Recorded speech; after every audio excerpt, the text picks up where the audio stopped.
Hey now! What is up, everybody? My name is Mike Brown, aka Review King MB, and I just got back from the theaters after seeing Sinners. The Fiend Oh! has Look at that.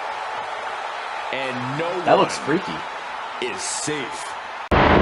Sinners is a movie that I was curious about initially. Like when I first heard about it, when I first saw the trailer for it, when I saw the director, I saw the cast, I said, okay, this looks like something I want to see. But then when I started to hear from reviews, from critics about like how really good this movie was, how it had until recently 100% Rotten Tomatoes, like it was just getting glowing reviews, I said, well, fuck. Let me go to the theater. I haven't even been to the theaters in the last few weeks. It's been a while. So I said, all right, fine, cool. And it's directed by Ryan Coogler. So obviously I'm going to support this guy. And man, oh man, am I glad I went to the theater to see this, because I enjoyed this film quite a lot. I think this movie was great.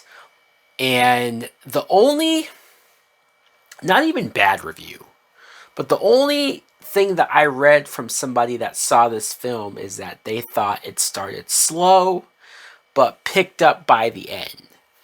And I thought that was interesting because I feel like people might hear that this is a vampire movie, or they might see the trailer that it's a horror vampire movie, and they might be going into this movie expecting wall-to-wall horror, wall-to-wall action, or just wall-to-wall, noise and craziness right off the bat.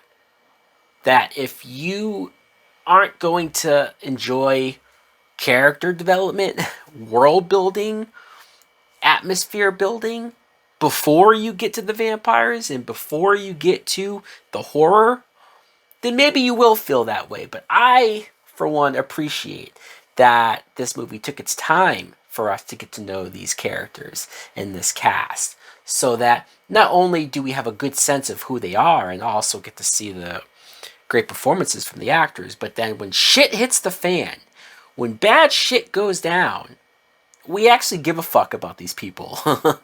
And you're actually rooting for them, or you're sad when somebody dies.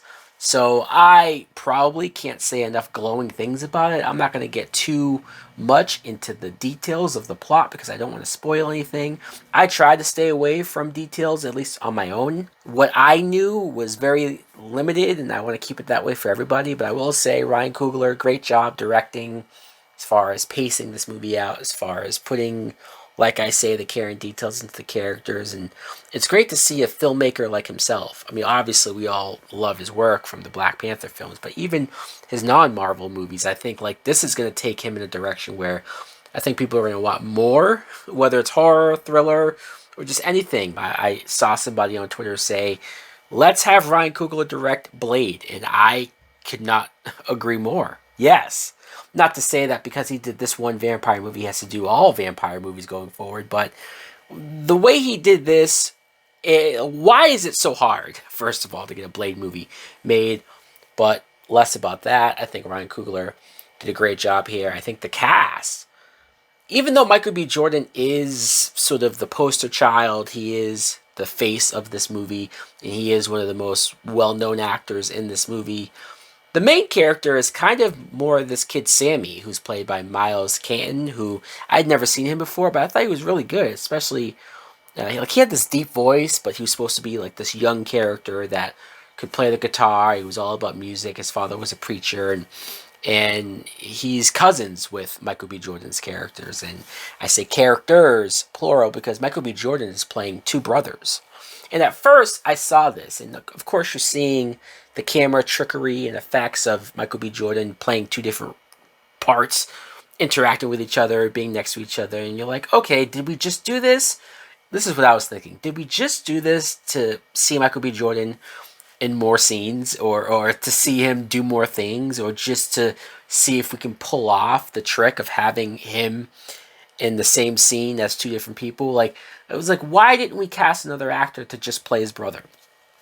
But once you see where this movie ends up, where this movie goes, it's patently obvious why we had Michael B. Jordan play these two different brothers, because it makes sense. You got to see Michael B. Jordan play these two roles, and the two things that happens to the two brothers, I'm like, that was genius. Also, Haley Steinfeld, who it's funny how much she's sort of been in the public eye recently. It's like every time now I see her, I not only think of Marvel or Bumblebee or all the things she's done, Pitch Perfect, I think of how bad Shameik Moore, poor guy, is killing himself because she's getting married to that football player.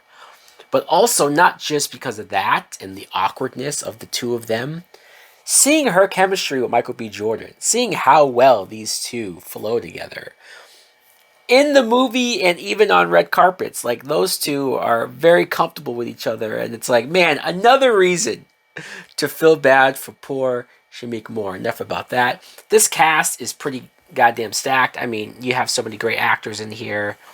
Wunmi Musaku, hopefully I said her name right, but she was in Loki. She's been in a bunch of stuff.